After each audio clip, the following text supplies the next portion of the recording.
오늘은 제가 왜 동남아시아에서 그랩 대신 택시를 타는지 말씀을 드리려고 합니다.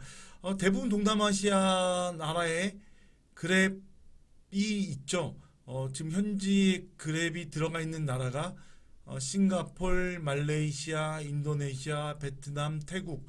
사실 다른 나라는 제가 직접 그랩을 이용해 보지 못해서 말씀을 드리긴 어렵습니다. 하지만 이 다섯 나라는 제가 그랩을 다 써봤고요. 굉장히 편리합니다. 그리고 요금도 대부분 저렴하고요. 하지만 어떤 경우는 저는 그랩을 절대 타지 않습니다. 그 첫 번째가 심하게 할증이 붙을 때입니다.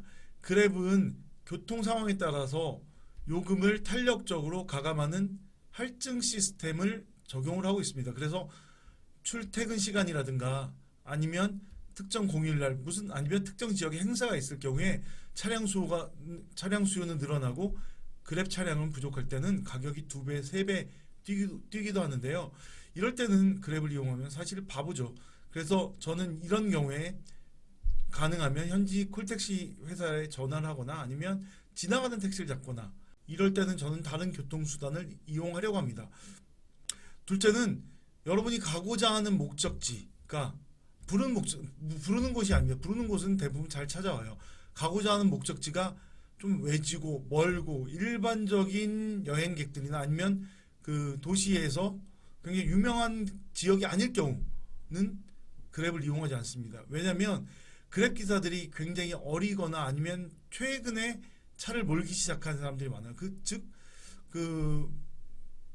그랩을 하기 위해서 차를 사거나 그랩을 하기 위해서 차를 렌트를 해서 운전을 하기 시작한 친구들이 많은데, 이런 친구들은 첫째는 내비게이션이 있어도 이 내비게이션을 잘 못 읽어요. 둘째는 외진 곳에 가면 그 길을 잘 모르기 때문에 빙빙빙 돌아. 그랩에서 제공해주는 그 내비게이션, 나라마다 좀 연동되는 게 다르긴 한데 내비게이션을 이해를 못해서 목적지에 거의 다 다다라서 헤매는 경우가 많습니다. 굉장히 급한 사정이 있을 경우에는 난처해지죠. 그렇다고 그랩 드라이버가 일부러 그러는 것도 아니니까 목적지까지 빨리 이동을 해야 될 때입니다.